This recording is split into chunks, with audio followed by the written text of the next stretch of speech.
Coming up in the news, a modernized courthouse in the works for Grand Bahama. Also, the Lucayan National Park now officially opened. And an appeal for a chemo bay to be constructed on this island. The Bahamas Tonight, the Northern Edition, starts now. This is the Bahamas Tonight, Northern Edition.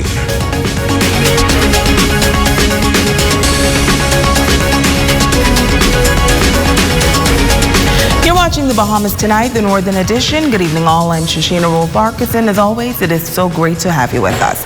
Topping the news, the efficiency of the judicial system, an issue for discussion for the Chief Justice. As Italia Hall tells us, improvements will include better use of technology. The court system has had its share of challenges over the years, but Chief Justice the Honorable Brian Maurice says this year he is focusing on modernizing and reforming the court system to a standard where it is acceptable in the 21st century. We have very little technology in our court system. This is unacceptable. And so I'm trying now to work with my colleagues and stakeholders where we're going to introduce an ICT platform right across the courts. And that's going to be our basic architecture, and that's going to allow us to put in place an integrated case management system, which will allow us to monitor our cases now. It'll help us to hit the backlog and see if we can try to clear out some of this backlog. He says an e-filing system will be implemented within the next 6 to 12 months. Which will solve many, many problems with our registries, and we'll move away from a heavy dependence upon paper, right, to managing electronically information. So we're looking at e-filing, we're looking at e-scheduling, we're looking at e-calendaring, we're looking at e-payments, we're looking at e-notices. Early last year, a $2 million contract was signed between the government and NOLA Investment for refurbishment of the Garnet Lavardi Justice Center. Work is said to be nearing completion. The physical premises of the courts in Freeport are actually, in many respects, better than what we have in Nassau. Some of the buildings that we are occupying in Nassau are in a terrible state of disrepair. The roofs have been leaking for many, many years.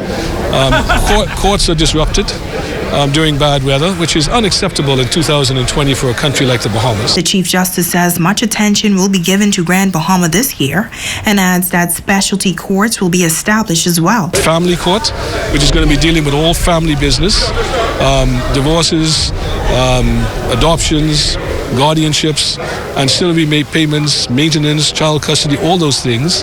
And this court is going to have to be specially equipped to be much more holistic in its approach, because these family problems, are far more sensitive. And you can't really run a family court the same way you run, for instance, a civil court or a commercial court. Italia Hall, ZNS Network News. In other news, the Lucayan National Park is making a comeback. The park, the largest underwater cave system in the world, incurred significant damage last year following the storm. Partners involved have reopened the facility, a popular destination for outdoor enthusiasts. Shamila Mizik has this story. The Lucayan National Park sees thousands of visitors every year, but since the passage of Hurricane Dorian, the park, which is located in the east, has been closed temporarily. Well, today the park has officially reopened, and officials say they couldn't be more happy about it. Bahamas National Trust Grand Bahama Parks manager Ellsworth Weir says, although there's still work to be done, they're pleased to announce that after 4 months, the park is now open and can welcome visitors. One of the major hindrances that we had was that there was no access to Gold Rock Beach. So now people can access the beach by using the main bridge and taking a short set of steps down to the beach. And you would see, if you were to visit, that at low tide, the beach is very wide. Okay, so the beach is still there. The main issue is access. Now, having said that, there's still some cleanup that we have to do. But we didn't want to wait to open up until we do all of that with people already coming back. So, and it seems from the comments that we're receiving that people are enjoying themselves as they come, and they're commenting about how beautiful the area is. Bear says over the next few weeks, they will be continuing their restoration efforts, which involves reopening the boardwalk and the popular caves. there's a main bridge that takes you out to the beach, but there's also a boardwalk that was damaged, and we need to get that reopened as well, so people can have 2 ways to get to the beach, or to and from, okay? In addition to that, the cave infrastructure is intact. We had to do some tweaking there and had to reinstall some of the signage that came down during the storm. We're still waiting on our main sign that we had to order. But the caves are good, and we're also working on getting the bathrooms properly open back up again. That will happen within the next day or 2 as well. He says they'll continue to work with their tourism partners like tour operators, adding that they're appreciative of the efforts of the Ministry of Tourism. While Ministry of Tourism Grants Bahama General Manager Stephen Johnson says the reopening of the park is a significant aspect for Grand Bahama's tourism market. This was the welcome mat for Grand Bahama. You know, a lot of the ads you saw and a lot of shots you saw, brochures, were from this beach here, Gold Rock Creek. So very important that we can get this out to the international community, that we're officially open for business. And it's good to see people out there on the beach. I was here 3 weeks ago, and the amount of sand that has come back since then is just incredible. So we're going to help them in the cleanup work, encouraging everybody to come out and to give a hand, because this is our Grand Bahama, and we want to make it better in Grand Bahama. Johnson says the ministry's Visitor Relations Department will continue to do their part to get the message out about the park's reopening. Jamila Mizik, ZNS Network News. Thanks, Jamila. Well, a major employer on the island of Bimini holding a recruitment drive on Grand Bahama tomorrow will make the second day for the hiring exercise. Bimini Big Game hotel manager Deandra Sweeting says that the aim is to fill over 20 positions of various capacities. It's just basically an attempt to bring in different islands and make them aware of job opportunities we have at the resort.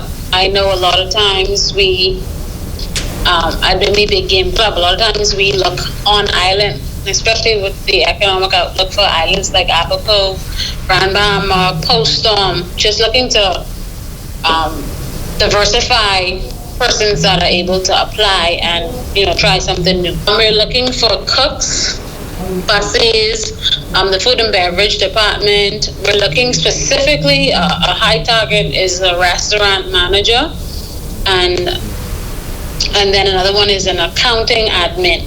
Basically, it doesn't have to be an accountant, but someone that's well versed in that field. Front desk, we're looking to fill that position. So basically every department, maintenance, generalists, someone that's able to do, you know, a little bit of tiling, masonry, anyone that's kind of handled that area.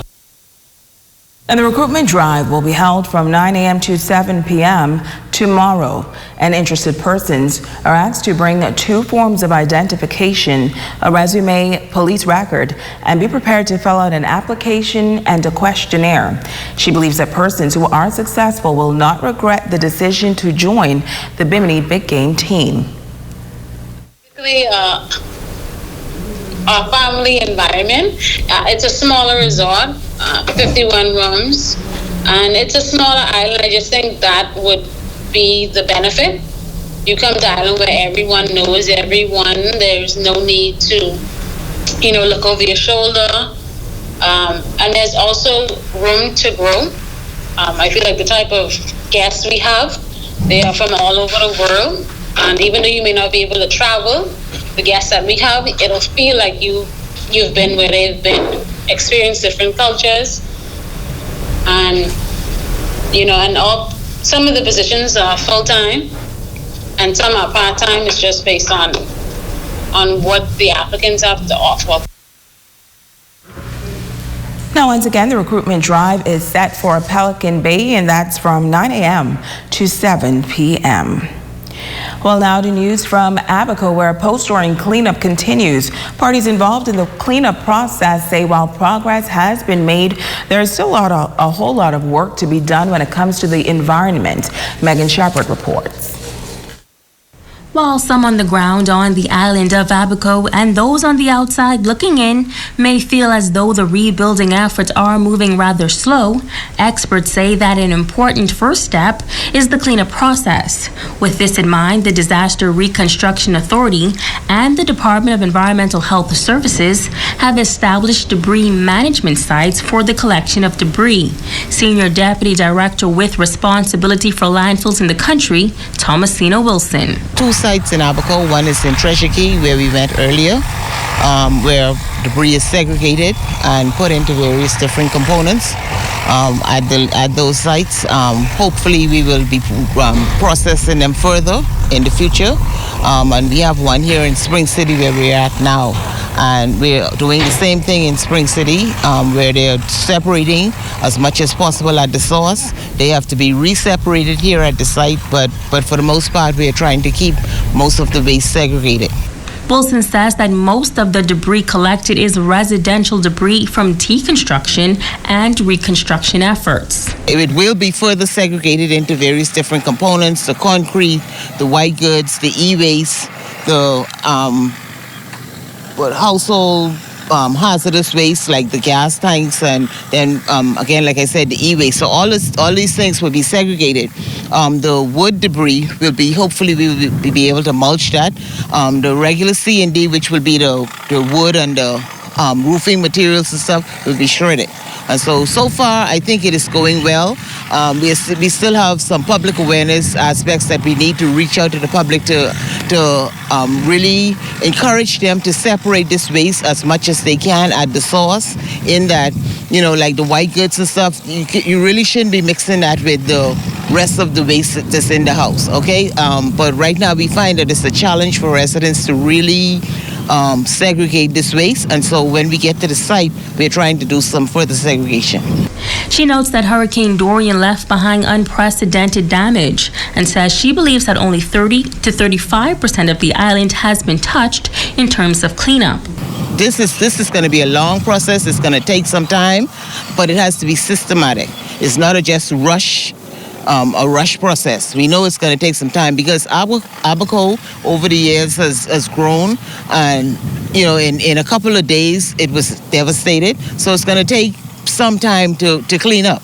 Okay, we know we're kind of working towards the restoration part of it, but I think the biggest part of it is the cleanup before you start to restore. And while you clean up, you have to be cleaning up properly and in an environmentally sustainable manner. As to what may happen with the debris, she says she hopes that it can be recycled and used to make money for the island. For instance, again, like I said, all the mulch can be mulched down and resold as mulch material, or even given to the farmers. We have the white goods that can be processed and baled and shipped out as recyclables. We have the metals that can do the same. The other concrete from buildings and stuff that collapsed and were destroyed, that's material that can go back into road base, or it can go back into foundations. Then there's also the mattresses and the other household furniture and stuff. All that stuff can be shredded and recycled, sent out for recycling. So to me, every aspect of this waste stream is money. Megan Shepard, ZNS Network News. Also from Abaco tonight, the Disaster Reconstruction Authority and the Abaco Local Government Township focusing on the way forward rebuilding after Dorian. Town meetings are planned for this week in Central Abaco. Thursday night, residents of Marsh Harbor and Spring City will assemble at 6 p.m. at the New Vision Ministries in Sweetings Village. Then on Friday, a meeting will be held at the Friendship Tabernacle Church in Central Pines, Dundastown, Murphytown, Central Pines, Great Sister in Bahamas, Coral Island. Similar meetings will also be held in North Abaco were also held in Abaco last week. Switching gears now, members of the Royal Bahamas Police Force coming together on Sunday afternoon for their annual church service to seek God's guidance as they continue the fight against crime. During the service, the Minister of National Security outlined some of the initiatives set to come on stream this year. Italia Hall was there. The annual march took a new route this year. Officers marched from the police station in Hannah Hill, 8 Mile Rock, to the Mount Calvary Baptist Church in Secret. The service was filled with praise and thanksgiving. Pastor Cedric Bethel focused on the power of the gospel and purpose in 2020. He told the law enforcement officers that the gospel touches every aspect of a human being's life. Why is the gospel still necessary in such an advanced age in which we live in? because academic education does not change the heart of mankind. Simple. Academic education alters our perception.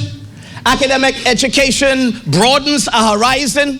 Advancement in man's society makes us, we do have advantages. We all have benefited from medical advances.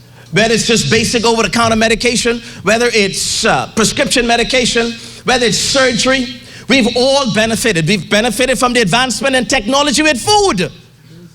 But those things do not change the heart of mankind. The minister also reflected on Hurricane Dorian and the significant damage the storm caused in the northern Bahamas. He thanked the officers for their service to the nation before, during, and after the storm, adding that their efforts will not be forgotten. The month of September in 2019 was a challenging one for the police force, as Commissioner Ferguson and his team had to move a greater number of officers from Nassau to the impacted areas over a short period of time in a very fluid environment. And even today, on Abaco alone, the police are having to rotate in excess of 100 officers on a monthly basis to ensure that officers assigned to that island are receiving the adequate rest. He announced that technology will assist officers in crime-fighting efforts this year, noting that crime in Grand Bahama decreased by some 10%. Rapes decreased by some 75%. Burglary decreased by some 33%. Housebreaking decreased by some 26%. And stealing decreased by some 23%. Dame says the cabinet has already approved the recruitment for an additional 135 police officers. 35 of them will be trained right here on the island of Grand Bahama, and that should be commencing shortly. And joining those 35 Bahamian recruits will be 20 police recruits from the Royal Turks and Caicos police force, who will be trained side by side with our local counterparts. Training is expected to commence sometime this month. It's Halia Hall, ZMS Network News. Coming up, a youth perspective in the ongoing marijuana debate.